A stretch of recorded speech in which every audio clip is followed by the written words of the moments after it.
Hello, and welcome back once again to the Inquisitor podcast with me, Marcus Cauchi. Today, my guest is Rebecca Gebhardt. She's a leadership consultant in the sales arena. She's an author, and today we're going to be talking about the passage from leaderboard to leadership. Without any further ado, Rebecca, welcome. Thank you for having me. Pleasure. Would you mind giving us 60 to 90 seconds on your history and what qualifies you to talk about the topic? I began my sales career when I was 19 years old, and I was recruited to sell educational books and software door to door, 80 hours a week in my summers. And I did that, worked my way into leadership, left that company, and built an insurance agency around the country where I recruited, trained, sold insurance, and then launched my own consulting company in 2018. I needed help when I was a new leader, and I became very frustrated there wasn't a playbook. And so we have really specialized with helping this specific transition from sales to sales leadership, and believe that if you can set up new sales leaders to succeed early, that the ROI on their career is magnificent and it strengthens sales leadership pipelines at organizations. And Lovely. We're in total agreement here.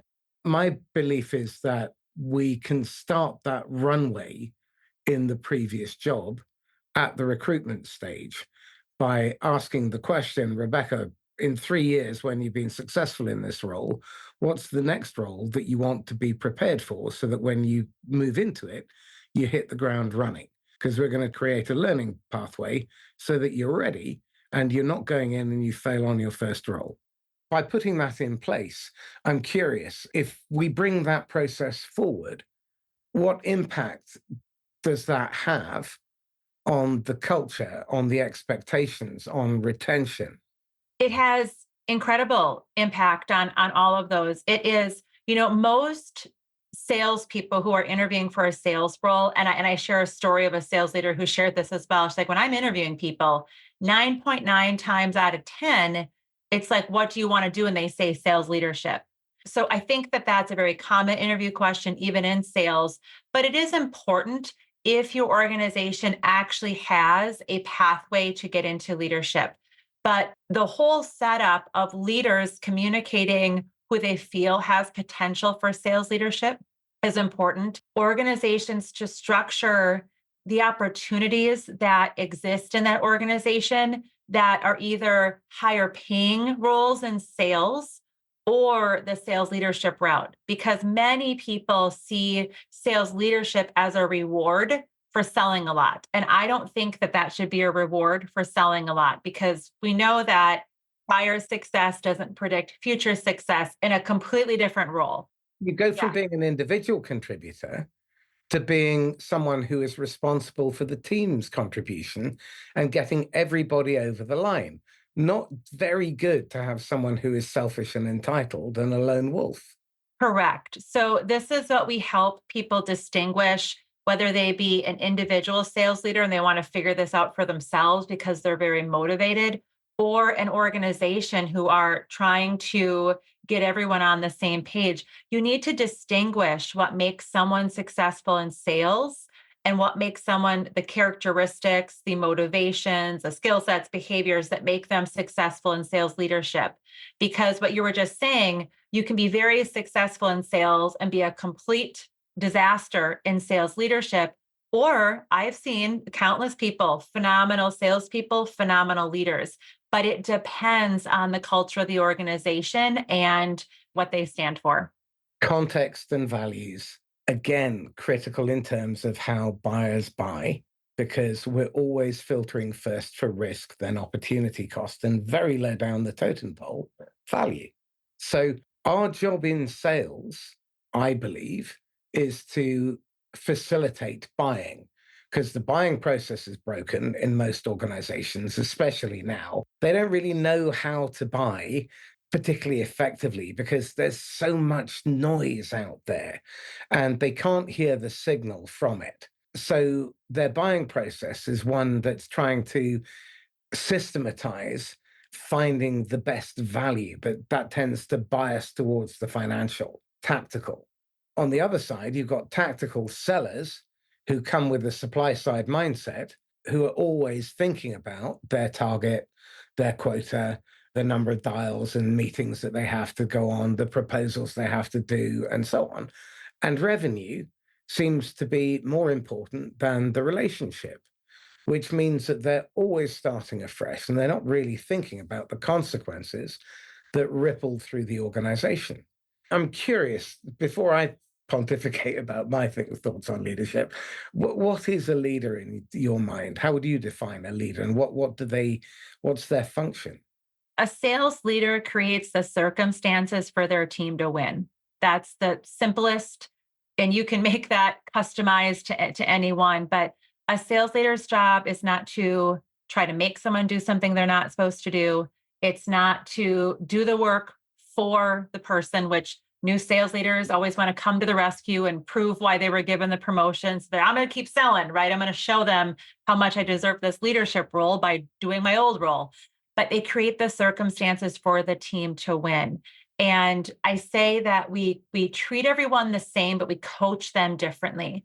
And when sales leaders can learn that, hopefully sooner in their leadership journey than later, you just get more out of people. And that might be, the process that you have everyone use, or the ability to see the big picture, what you were just talking about, some tactical things versus strategic. That is an intentional muscle and a shift that has to be made. And you keep building that strategic muscle as you rise up the ranks in sales leadership, right? But that's what I would say is creating the circumstances for your team to win. Understood. Too often I see leadership set the conditions up and new hires up to fail. And they do so because of how they think. How they think defines what they measure, who they hire, how they compensate, promote, and the decisions that they don't think beyond the theoretical numbers on a spreadsheet in terms of the human consequence. And we have this culture of individual contributor, which creates the selling approach of being very tactical, very short term. It's this quarter, maybe you look out to next. But normally you're so busy because you've got hundreds or thousands of accounts to cover, and you've got dial quotas and meeting quotas and proposal quotas and demo quotas and revenue quotas, and you're in meetings and you're chasing reports, and you're spending your time 2 hours a day just trying to navigate your tech stack because that hasn't been coordinated. It's grown like a Frankenstein monster, largely out of envy as people went into an arms race during COVID and the last few years. And 27,000 MarTech and sales tech companies appeared on the scene. And now we have AI. Now, there are a lot of those companies, but they're going to kill off quite a few of the software companies because they can do what they do without the headcount. But again, people aren't thinking, how do we use AI as a human partner instead of as a way of cheapening the balance sheet and cutting heads? That shift from being tactical to strategic, I don't think has happened in most cases because you wouldn't see the inhumane approach to leadership. Yeah, how many was it? 365,000 tech staff laid off last year? I don't think sales leaders are jerks. I don't take that quite, and I don't think that's what you were really saying. You definitely didn't say they were jerks. There are focused on the wrong things. But I believe, this is what I truly believe, that everyone wants to be great. Everyone wants to contribute. The people who are so self-centered and are looking out for themselves, they will find success once or twice and they'll get sifted out, right? They will get sifted out. But that tactical to strategic, how you view your time, there is real pressure in sales to hit the quarterly quota. That is real, and that pressure is real. And people are reacting to that instead of taking a strategic approach, a big picture approach, a vision and purpose approach of what are we really going after, what matters now, what matters later. And I have a saying where we want to win today and set up tomorrow.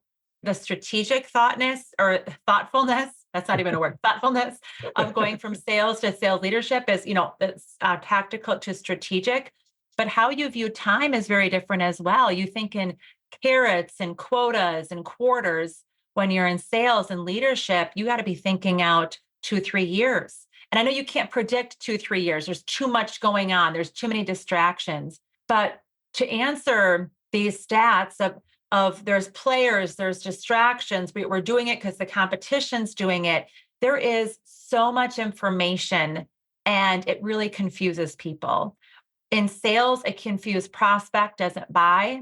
In the sales leadership context, a confused employee won't act.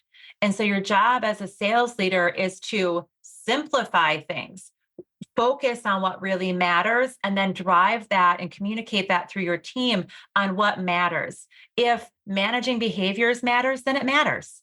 If looking at the big picture, there's going to be different times. And this is why these generalizations, it's so hard to give sales advice and sales leadership advice because it's different based on the circumstances and what's happening in the moment. But sales leaders and the great salespeople must pull themselves out of the whirlwind. They have to spend time thinking and strategizing and asking, checking their biases and their assumptions, right? Because what you were talking about, how you think is how you behave. I firmly believe that. And so you gotta check yourself. Again, I think the clue here is the thinking. We're not really taught how to think. The last few years has been really instructive for me because I've had to design systems. So I then had to go looking to become a systems thinker. And what's fascinating is when you design your sales process and your management process with the customer at the heart and their outcome, their job to be done in mind, you can balance where you spend your time, how you see time, and the outcome of your time. And the challenge that every sales leader is facing is balancing up revenue, strategy, and relationships. They tend to overbias towards the revenue. You've only got control over some of the inputs and only limited control. I have the 30-39 rule. You only have control over 30% of what you believe you have. And then of that, only 30%, which leaves us nine. But that nine gives you enormous leverage and agency, choice. But you don't have any choice over the outcomes. You can influence them by the inputs, but if you have good strategy and you understand the job to be done, the mission, and the purpose is how it's executed, how we do things around here, the playbook, the culture. And then the most important part, which is most often the thing that's undervalued, is relationship. The focus on transactional as opposed to lifetime is wasteful. And the thing that really boils my blood is when I see leaders and managers encouraging their salespeople to do things that are short term and result in long term reputational damage, personal damage to how they are perceived in the market, what people say about them behind their back, the lifetime of referrals that are lost to them, the trust that's lost. How do we tackle that? Better question, because I think how we fix it is relatively straightforward. How do we attract the people who are open to seeing that change and swimming against the tide in their company? That's a better question. Yeah. While you're recruiting, you recruit for values and culture first and then role fit. And I dive into the whole recruiting process and culture and coaching about relationships over results because they produce results. Just expound on that because that's really important. The relationship, and this is a Gallup stat. If you look at any of the research that's done by any reputable company, they say that 70% of the variance of someone's production is based on their relationship with their direct manager. So in sales, you are in the relationship business. Some sales are transactional, but in sales leadership, you need to make sure you're a person who can really dive in and build relationships with people, not relationships with customers. You're like, hey, I'm on a 90-minute Zoom. And then you go back to who you are. Like your coworkers see you all the time. Your direct reports really know you. And so You build the relationship by understanding the person, what they want, how they can get what they want out of aligning with your team and your company as they help both visions come to reality. Something I truly, truly believe in. The organizations who have leaders who are doing manipulative things and short-term gains, I don't work with them. So I can't But help thank them. And if there was like, I don't really want to, if I'm out of aligned on values and culture, and if I don't believe a prospect of an organization, they need to be building sales leaders for the right reasons. We're great to work with. I would take it one step further that it would be misselling to sell to them or to take their money, because if you did, it would be a mismatch and you would be doing it knowing that they wouldn't benefit from it because they wouldn't implement it or Yep. they'd kill it. I have exactly the same rule. One thing I always look at is the value of people's time.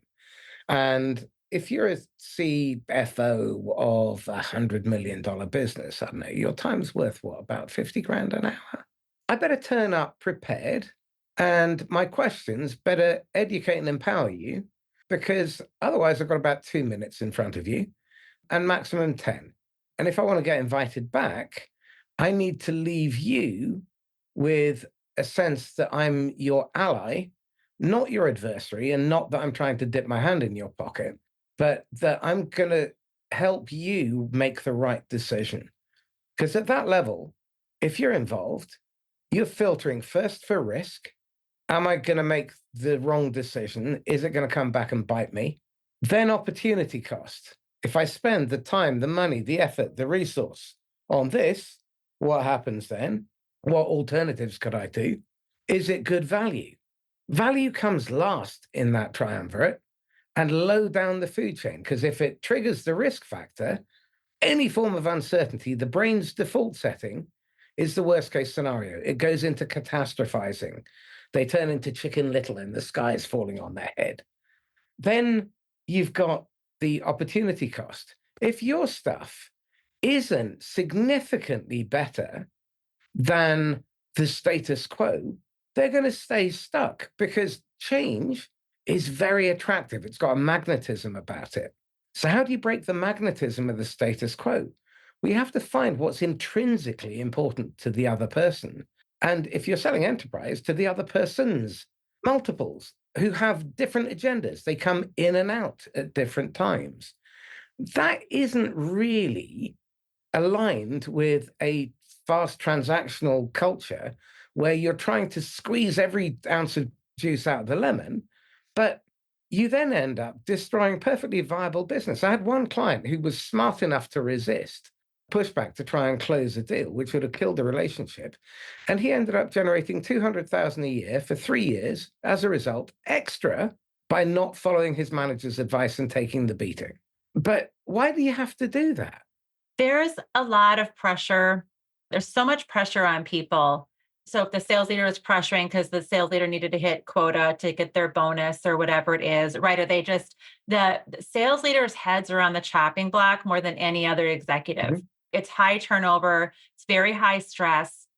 And so, and I think we've all made mistakes in that seat. I have made mistakes. I Oh, have, you know what I mean? Like yeah. focused on activity in the wrong time and pushing through. And because sales is just full of high performers who make things happen. And I think we've all been there. I think we need to give each other grace in those situations. But again, this goes back to taking a step back, thinking strategically about something. Is it worth it to go all in on this? Will it help or hinder the future relationship? And good thing the salesperson was thinking more strategically about that. And here's the thing, too, sales leaders don't have all the answers. This is why I think it's so hard for people to get into sales leadership because they're in the role and they're like, I can't ask for help. I'm supposed to know what I'm doing. I'm the one who has the answers. And just like in great sales, you don't need to have the answers. It's what is the saying, Marcus? It's you can tell how clever someone is by what they say, but how wise someone is by the questions they ask. I don't know who that quote is, I but don't know who that's from. yeah, but you You need touched to. on something really Oh, yeah. important, and I've had a confirmation of an epiphany. What you're describing is the difference between someone who is insecure covering it up with a facade of purpose. And that's what we see about 2019, I think it was, or 2018. Jonathan Farrington did a study, and his study concluded that only 6% of managers were fit for purpose in sales out of a study of about 1,000. In all honesty, I'm stunned it's that high because the path to management is normally accidental. It's a tap on the shoulder. Rebecca, we need to have a chat. And you think, oh God, I'm being fired. Then they say, I'm afraid we've had to fire your idiot boss. So there's a sigh of relief. And then they say, you're now the idiot boss. Off you go. Congratulations. And that's your runway into management. Does that pretty much mirror your experience of what you've seen in corporate? Yes, yes. That's why I have a business right there. That's why we niched with emerging sales leaders. Okay. It's not that people are a bad fit. Sometimes they are. It's the individual sales leader's responsibility to get their head right, and it's the organization's responsibility to train them. But the process is messed up. The status quo of how we promote the whole process is messed up. So if the process is messed up, you're not going to get the people you thought you were going to get. Or Sales is like many other professions. They take some time to catch up with reality because they're comfy and they're fat, dumb, and happy, basically. In 2023, around February time, the context changed. The big private equity firms suddenly decided that you had to make a profit and collect cash, which was an alien concept with 16 years of leadership in the sort of boom time of private equity, when no one learned how to make a profit or collect cash. They learned how to grow revenue on paper, collect logos, and build fictional pipeline, because that drove valuation in the Ponzi scheme that is private equity. Net result now is we've got a bunch of companies that are led by people who have been basically set up to fail because of the business model. You made the point right at the beginning that the individual contributor role is very different from the manager role. We've got so many of these managers being accidental in that journey as well. And it's a pat on the back. Rebecca, you've done really well. You've crushed your quota for the last, eight out of 12. And the others, you were close. And there's no one else left. And we're too cheap to go out to the market. So congratulations, you've been promoted. And then you're expected to move from being one of their peers to one of their bosses. And you've got no idea what to do. So then you do what's familiar and you revert back to what you learned first or what was done to you. These people have 7 to 8 reports on average. In the UK, that means there's about 19.6 million people who have an accidental boss, an accidental manager. You have a much larger population. I suspect it's probably about the same ratio. That's about 50% of the adult working population. Given how influential the manager can be in a destructive way if they don't know what they're doing, what would you say to leadership and particularly shareholders? it is what I say to leaders when I'm on discovery calls or when I'm sharing something on social media or I'm sending something out, video or interviews like this. The amount of money and time you invest to create the right habits and mindset in the beginning is an ROI that helps scale a team and someone and your organization is less expensive and it's quicker than waiting. What most people do, it's an average of 12 years between someone gets their first leadership promotion and when they get their first leadership training. That's a Harvard review or business review stat. The But it's much terrifying statistic. it's terrifying. That was 12 the years stat of I read. guessing.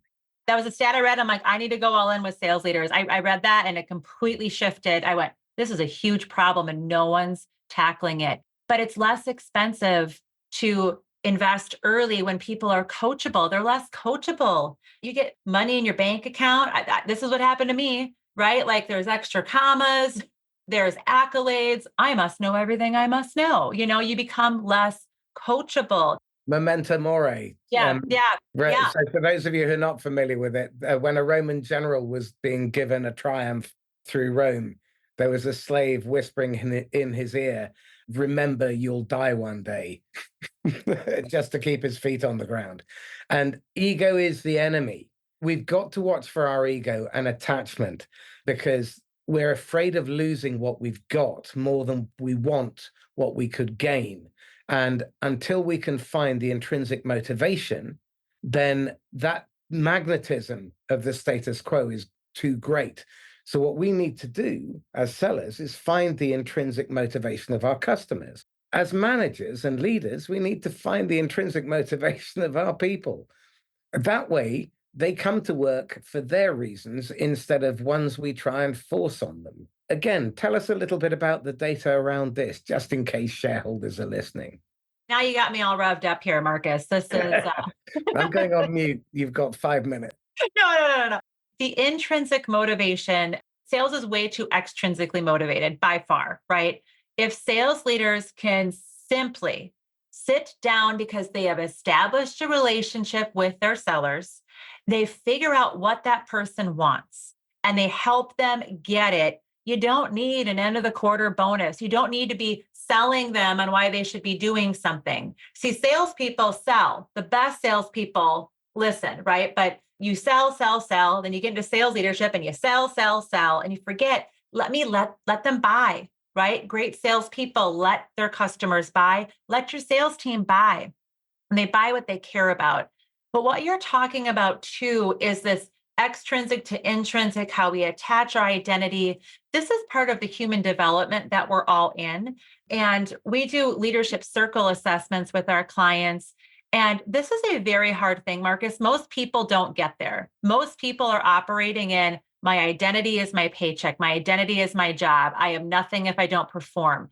And it's really hard to get out of there. 20% of people are focused on the purpose and the vision, and they're intrinsic and making the world better. So what you're saying makes total sense. The reality is 80% of salespeople and people aren't there. And so how do you meet someone where they're at?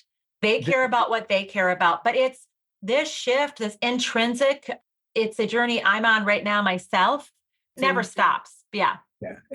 I can't agree more. I mean, when you find why you do something so that you get up in the morning, you do it for free, it's not work anymore. The stuff I do today, I wake up at ungodly o'clock. I go to sleep at ungodly o'clock, having done hours, and it feels like a blink.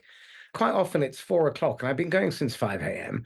And I think, oh, maybe I should have some breakfast.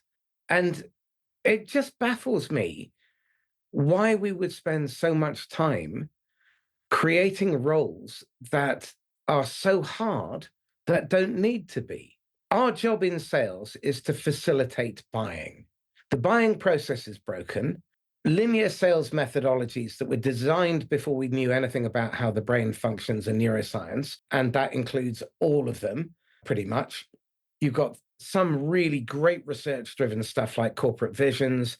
Challenger was brilliant, but the problem is that people learned how to weaponize it in the same way that they learn how to weaponize bonding and rapport and trust building skills and listening. Active listening is a brilliant skill, and then people use it as a weapon.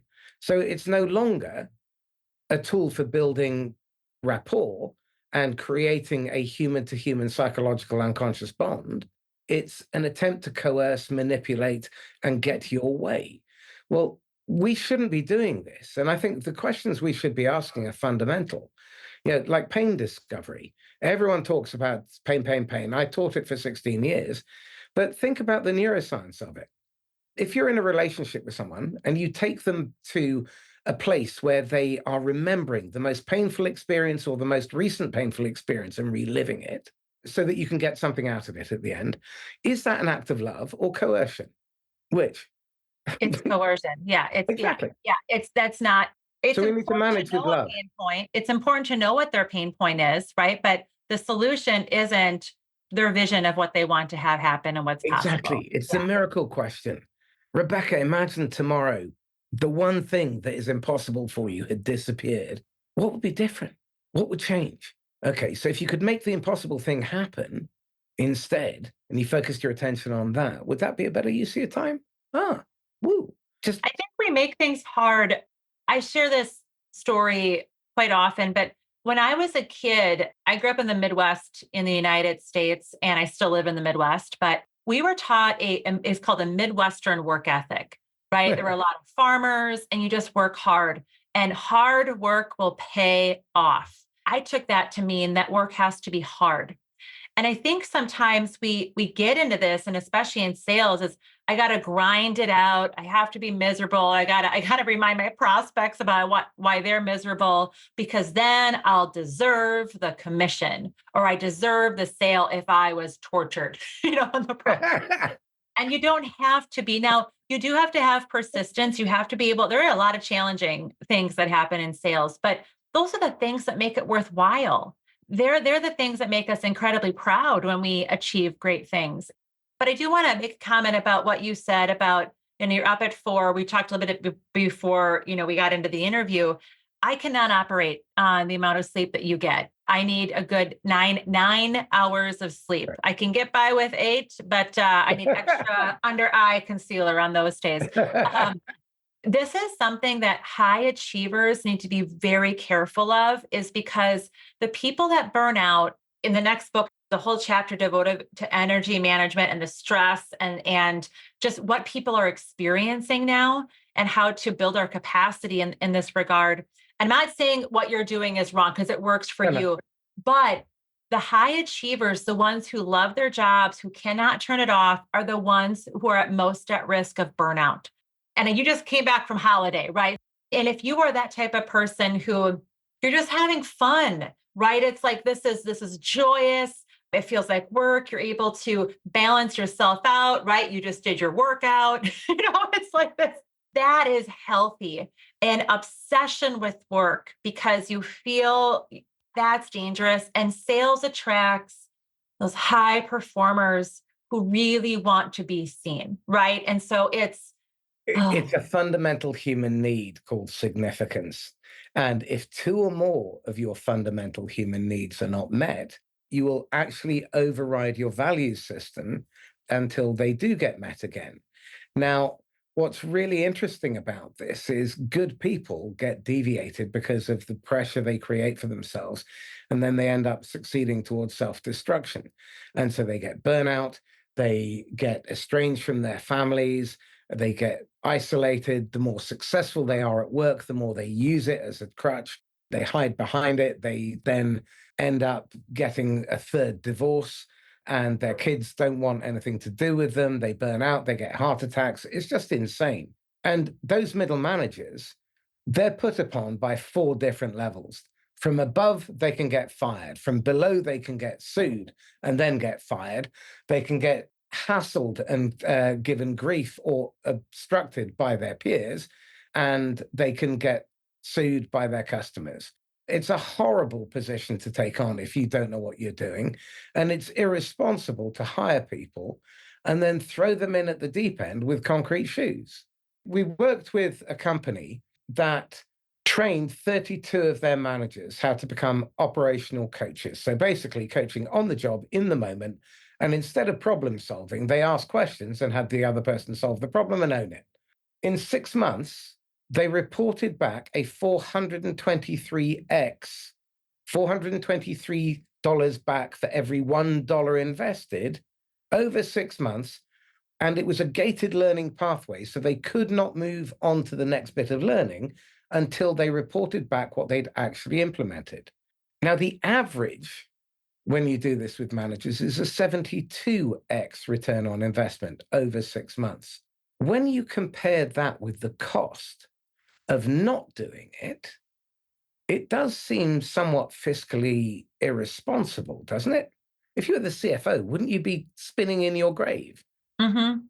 Yeah, it's ridiculous. The ROI on leadership development is bonkers if it's done well and it's done right. And we could talk about instructional design at a different point, but you can't just do training to say, oh, we check the box. Hey, come work with us.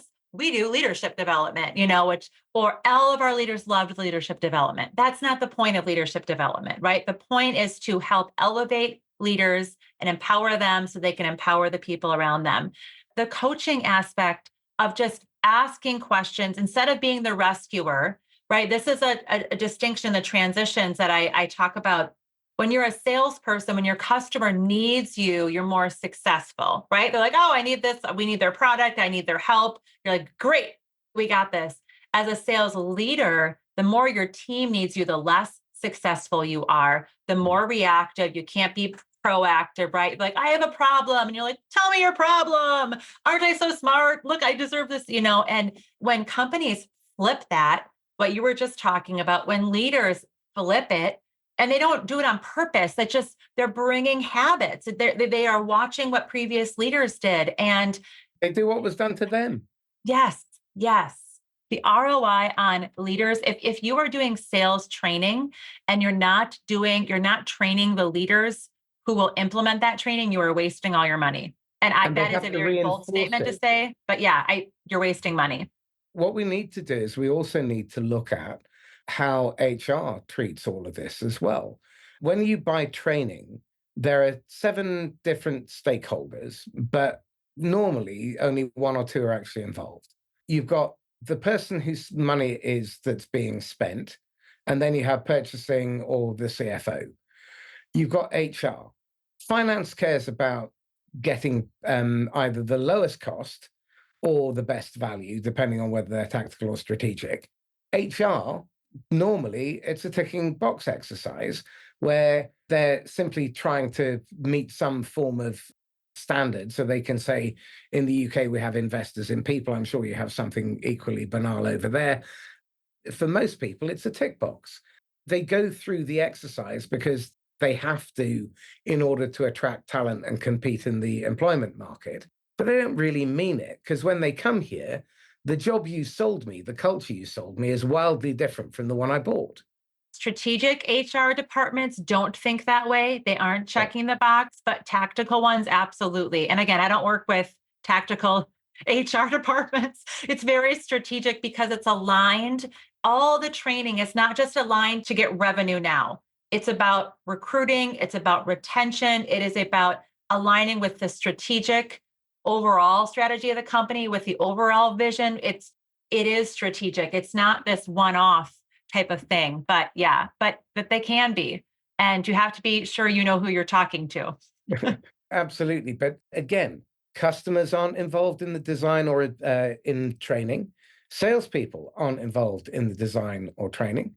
The marketing needs to be involved. I would have procurement involved in the role plays, but they're not involved. And you've got all these different people with different objectives. And the customer's this forgotten afterthought at the end of a long chain of abuse because sales organizations are focused on the supply side. The customer's the needle. Let's go looking for them in haystacks, as opposed to having the customer bring the needle to us by being relevant, by being timely, by being valuable, and by tracking where they are in their buying journey, i.e., focusing on the demand side and the job to be done, the outcome that they want. If we do that, sales cycles are about 30% as long. If you do it really well, you're closing north of 80%. And your peers are closing, what, 9%? The very first company I worked for was, as I had mentioned, it was door to door sales, and we just went door to door. And so it was not no one. They didn't, 20 minutes. I left their house with a No. check. They didn't know what they wanted. There was no demand. The whole part of that entire sales cycle was to create demand and to do it in 20 minutes or less. Like literally, they didn't buy in 20 minutes. I was like, I got to go to my next person because it's all about a numbers game. Yeah, listening to the voice of the customer, having focus groups with your customers. You just said salespeople aren't part of the sales leadership process. They absolutely should be.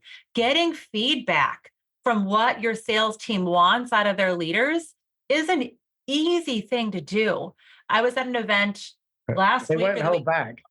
Yeah, and it was yeah, and anyway, she said she did that with focus groups with the salespeople to help the sales training, and I was like, yeah, I don't know why people don't do that. I'm working on a project at the moment for a company where we're trying to align procurement and sales and train them together because the total cost of ownership, the cost of goods sold, availability of supply, sustainability of supply, certainty of supply all affect sales, all affect the customer. They are part of one big system. There is a value chain. And unless we start recognizing that and recognizing that we are components within a system that has interconnections and different moving parts, and our customers have the same problem, so we have to help them navigate their own organization, sell internally, understand what the motivations are of other people, get referred by those people, and make sure that they look good for making the referral. Not this brute force and volume numbers game that's driven by pointless metrics. If you're in a culture where someone is put, you're in that metric madness, how do you stand apart and survive? Because you've got to walk the tightrope, keeping your bosses happy and meeting quota, keeping your customers and partners happy while staying true to yourself so you don't burn out or feel hollow inside because you've had to compromise your values. You look at the metrics and you actually listen to what the data says instead of using those same metrics. I had a sales organization that I worked with that they were tracking their first year salespeople production, but really not their experienced. And when they looked at they were like, here, you got to get your calls. We work really hard, right? Like just go get a bunch of activity. And what they realized with looking at the metrics is that when you built relationships with customers and referrals, they did the process different. Their closing percentage went up, the average deal size went up. And so they completely, well, they tested it, right? But they used the data instead of being like, this is what you have to do. And then those salespeople who needed to do more behaviors and more numbers they had to do that. I was that type of salesperson. I had to outwork better salespeople with higher closing percentages until I understood it. And sometimes that's just how you are, but there are differences. There are those unicorn salespeople, they don't have to see as many people. Don't make them.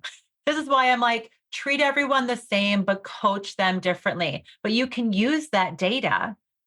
Stop using the old benchmarks if life has changed. That Well, drives me nuts.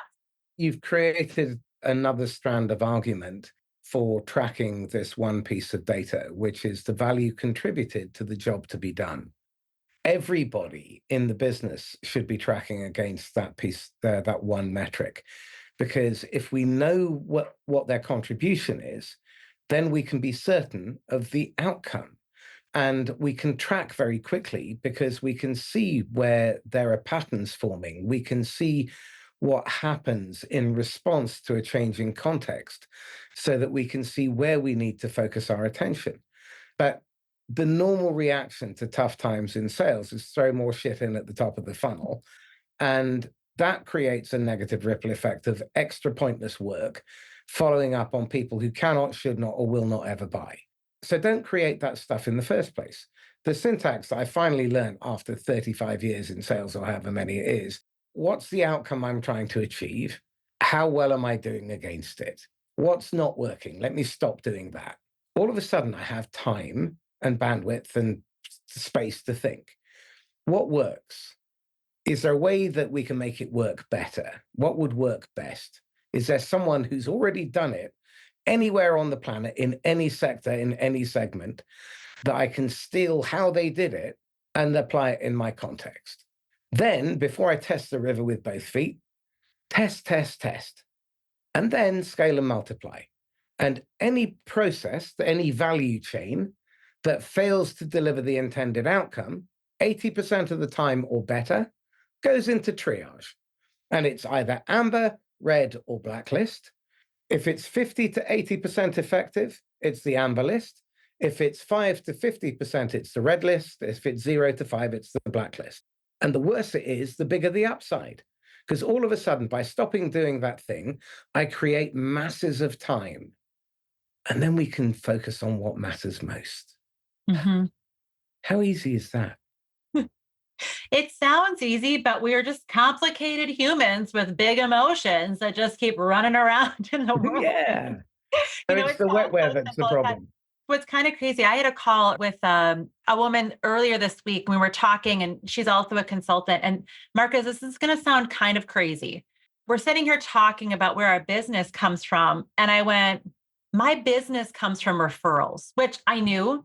with the book launching and me being in direct sales for 15 years, Mhm. I was taught to just go out and pound the pavement, literally pound the pavement. And so I will send LinkedIn messages and I will call people and I'm prospecting, because I believe activity brings results. We can't just sit back and wait, like, oh, I'm just going to set an intention and people are just going to come to me. I had this, which sounds crazy. Most of my business has come from a job well done and a referral. And I have personally recently wasted a lot of time myself. And again, I help other people see their blind spots. I can't see my own. For the leaders or the salespeople listening and watching this, when was the last time you just talked to somebody and had them challenge your assumptions? You actually took a minute. We were talking about strategic thinking. This has been sprinkled all the way through this podcast, but just taking a time to reflect and say, where is that 20% that 80% of your business comes from? And it's an easy thing to do, but we're so distracted, right? We're so freaking distracted with what we see other people doing. And I go there to them, they're finding, and it's just like, it'll be okay. Like, just Well, figure it out. it took me a while, but I haven't done a cold call since 2004 because what I realized very early on was that if I can find a way to sell hot, not cold, I can increase my close rate by about sixfold. I can shorten my sales cycle to about 50 to 30%. I typically get about 4 times more referrals, and the average initial order value is 2.5 times bigger. So I systematized that. But then I started thinking, well, I read a book by Greg McKeown called Essentialism. And the basic premise is do less but better on purpose. My motto since then has been double the money for half the work. And all my systems are designed to do that. So I created a whole system called Sell Hot, Not Cold. So even if you are brand new to a company, a country, and an industry in a new company, within 18 months, you can be top of the leaderboard. One of my clients has just done that at Chorus, and he's the number one salesman in Chorus worldwide. And I had another one who did that moving from Australia to Ireland, and he got to be the number one on their leaderboard in 14 months. Yeah. So, how do you take that then from sales and to say, what are the activities I have to do that will move the needle the most for sales leadership impact? Right. And it comes down to the relationships, your one on ones, the coaching you do. Yeah. It also comes down to understanding the real job to be done. Let me ask you this. Why do we prospect? Why do we advertise? Why do we do that? Yeah. It's worked before in the past, and you got to hit your numbers, those metrics that really matter, you know? Yeah. And our survey said no. We prospect for paying customers. That's why we prospect. We don't prospect for leads. We don't prospect for hitting quota. The purpose, the job to be done, is to attract paying customers who stay and then bring their wealthy friends. Now, if you design your system to do that, you do away with all of the pointless activity because you wouldn't attract non buyers from your TAM. You would only attract your ICP. You would have metrics that would focus, for example, or targets to get your salespeople to spend 60% of their time in front of customers. And then once you've done that, 80% of their time in front of customers. It is absolutely possible. I can think of people like Nick Ryan and Kieran Cron that spent 75 to 80% of their time in their customers' businesses. And they were top performers, always, consistently, 17 years at quota. Yeah. Figuring out the distractions that don't matter. It's like you want to do the things that matter for the reasons that matter with the people that matter in a way that matters. Oh, And how amen. that's going to look is like different for everybody. But that is, yeah. One of the projects I'm working on at the moment is win back. So, in terms of selling hot, past customers, you're probably already on their system. You're already past all of their compliance, security, and finance checks. You passed the legal. Procurement's already tried to beat the crap out of you. And if you win them back, they're typically going to generate twice as much revenue over their lifetime as a new customer will. they're more loyal, they will give you more referrals, and the 200 payoffs of speaking to your customers and doing customer interviews, you can then apply to improve your operations. Would it surprise you if I told you that 24% of all inquiries to the American health sector that went through to sales were because people who were trying to buy something couldn't navigate the website? Oh, Right. Can you imagine how much money is being lost just because they haven't spoken to the customer and no one's bothered to speak to sales or customer success? Just use well, your brain. I think the point you're bringing up here is really quiet yourself. What is being missed? The way that you have looked at things, what's happening, you're looking at the numbers, what's being missed, but no one else, they're just kind of like a fish is the last one to realize they're in water. Yeah. It's kind of Yeah. like just around you, you don't really know it. Um, the most successful salespeople, consultants, leaders are the ones asking, why do we accept that as okay? Do we actually realize the impact of that? And I think that that's a natural talent of yours, and that's a huge asset that you bring to your clients to be able to take advantage of that, right? To teach them those processes. But with all the advances in technology, you cannot replace the critical thinking skills. And AI can only solve what you ask it. What are the Exactly. questions no one else is asking? Precisely. And that is my joyous place. That's where I spend 18 hours in a day. It's asking it questions and trying to synthesize ideas and to work through problems through questioning. And now, what's fascinating about that is as a leader, are you using AI as a thought partner to help you with critical questions like, how am I wrong? One of the things that I love to do is an accusation audit.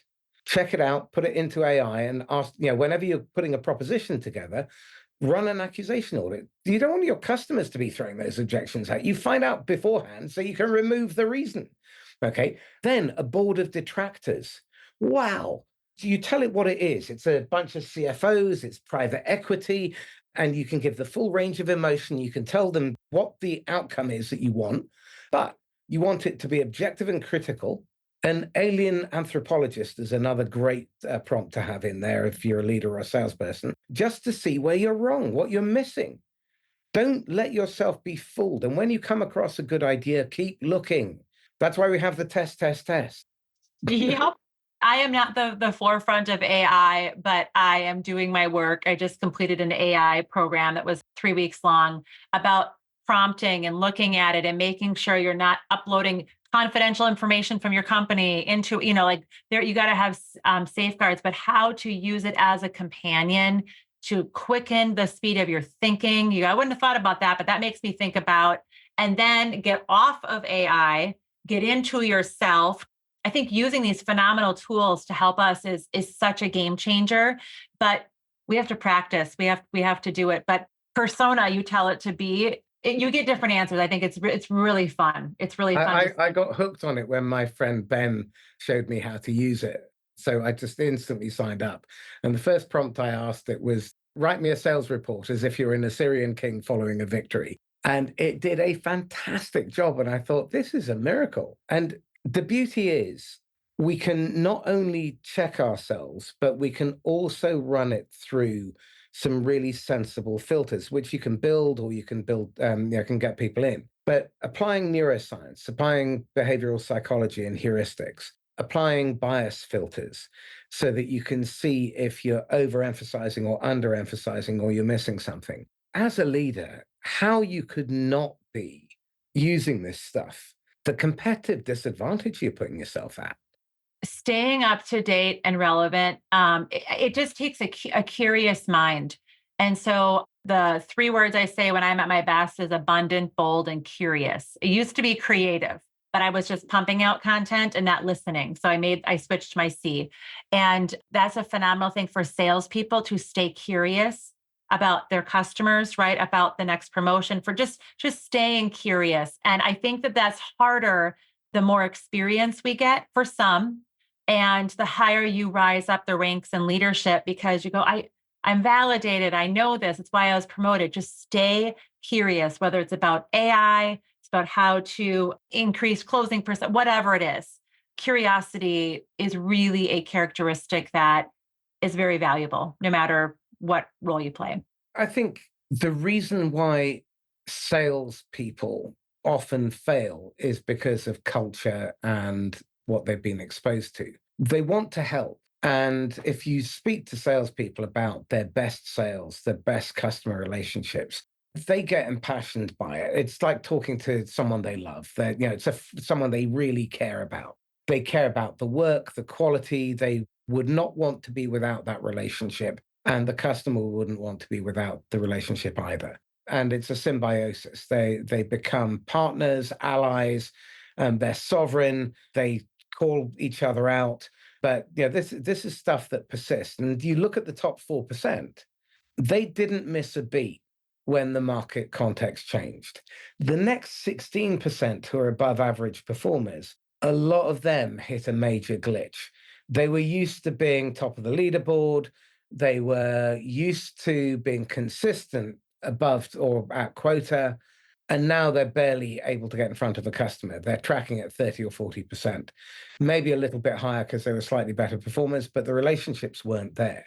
The top 4% cultivated relationships where people see them not as a salesperson, but as an ally, not an adversary, not an accomplice. What do we have to do to change our thinking if we've been brought up in that culture, but our gut is telling us this is wrong, this isn't me? How do we make that transition? What are the Um, questions we have to ask ourselves? yeah, well, I think what helps because massive change is really hard on some. And so instead of going, what needs to change, what needs to change, I think also asking questions of what can continue to work. We feel like we have to scrap everything all the time, and we don't have to. We get in these modes where we don't look at our inventory of what we're working with, right? We just go, then saying what needs to change? What did I get lazy about? Right? How did I take my foot off the gas?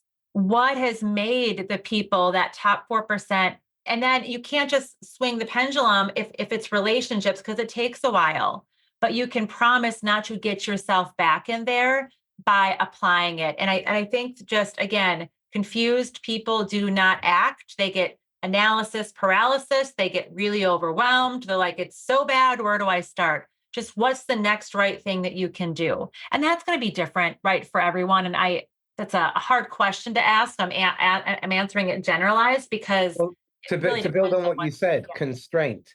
Limit the things that you need to do in any given day to the top three most important and run it through the filter. Is this going to move the needle in a significant way towards the outcome? How is it contributing to that? If it's not, then don't put that onto your list. And Mhm. until those three things are done, you don't put anything else on. So you have to complete all three. And I always tell people they need to complete it by 11 o'clock because just get it done when you're fresh and get the horrible stuff out the way. And miraculously, then the rest of the day is yours to do what the hell you like with. I've got a client at the moment who's just taken on about 6 months ago, he's taken on the Benelux region for $1 billion manufacturer. And he was doing so well that they asked him to take on Nordics. He phoned me a couple of weeks ago complaining he's bored because he does both of those jobs in a total of 90 minutes a day. And he's already at quota. They won Coca-Cola as a client in the first 3 months. Now, that's how straightforward life can be. You can be bored in your really high power six-figure job and get the job done really well if you think and you stop and you ask questions.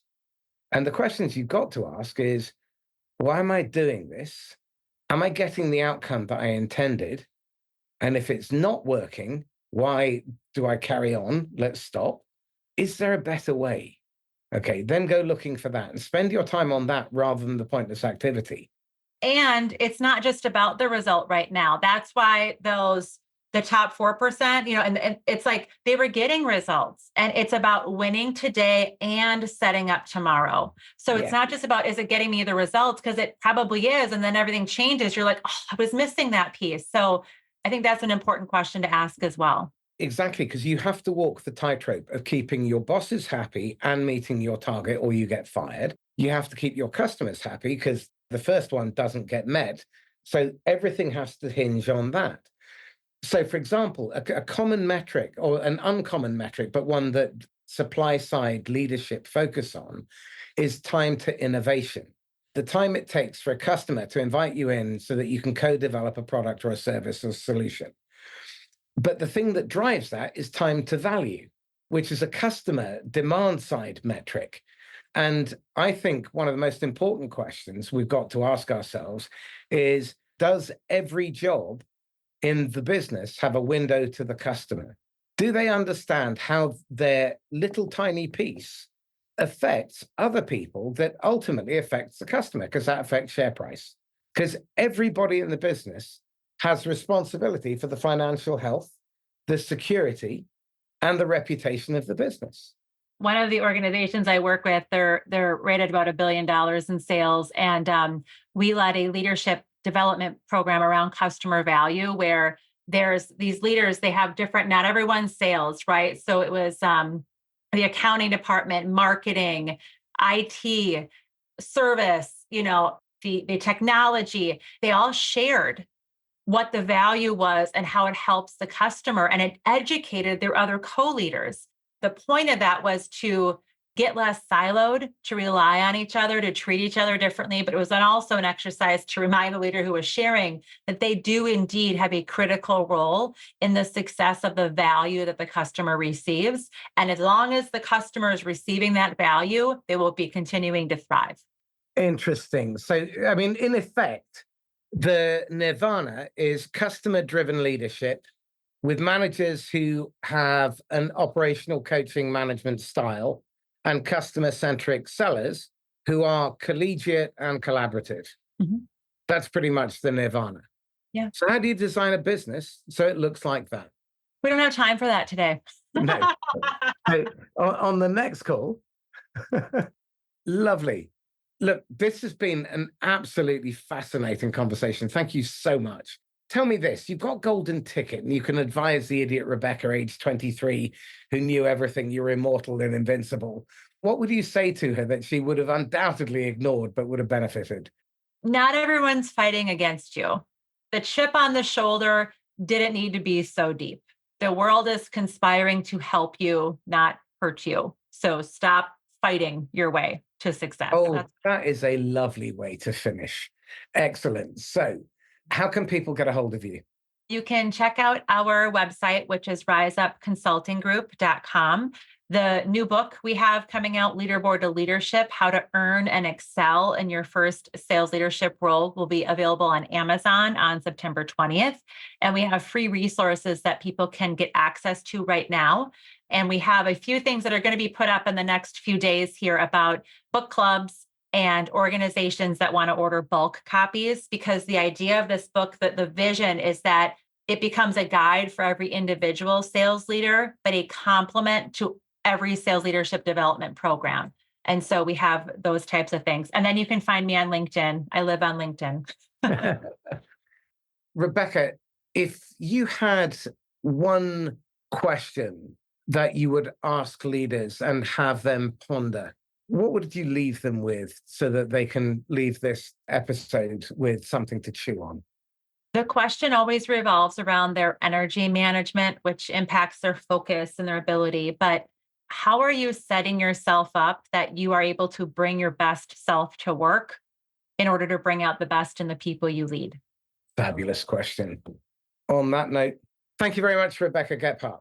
This is me signing off from the Inquisitor podcast once again. If you have enjoyed this and you found it useful, then please like, comment, subscribe, share, tag someone who should listen to it, maybe your boss, and get Rebecca's book. Make sure that if you're thinking about moving into management or leadership, you're doing it for the right reasons. Because if you do it for the wrong reasons, it's a massive pay cut, a load of stress, and you'll wish that you hadn't. And at some point, you'll fail miserably in the job, get fired, and wish you'd stayed as an individual contributor. But you'll keep soldiering on because your ego won't let you. You need to be someone who actually cares about the success of others. You have to like coaching people. You have to care about transfer of knowledge without rescuing them and without micromanaging them. This is a really powerful skill set that sets you up for life. If you want coaching in that, Rebecca, myself, several others that I can recommend, happy to make introductions. But get in touch. And if you're keen to meet, then what I would suggest is you click the link for the selling aptitude test at the end of the blurb, then book half an hour with me. I'll debrief you on what the meaning of the report is, but essentially you will learn 3 things you didn't know about yourself, the state of your pipeline and why it's in the state it's in, the psychological condition that you leave your buyer in, i.e., your buyer safety score, and the areas that you can develop yourself without training or coaching by just simply thinking and asking yourself the right questions. So if that's something that you want to do and you're interested in coaching, then click the link and talk to me, ask me about coaching, because I won't even raise it with you. In the meantime, stay safe and happy selling. Bye-bye.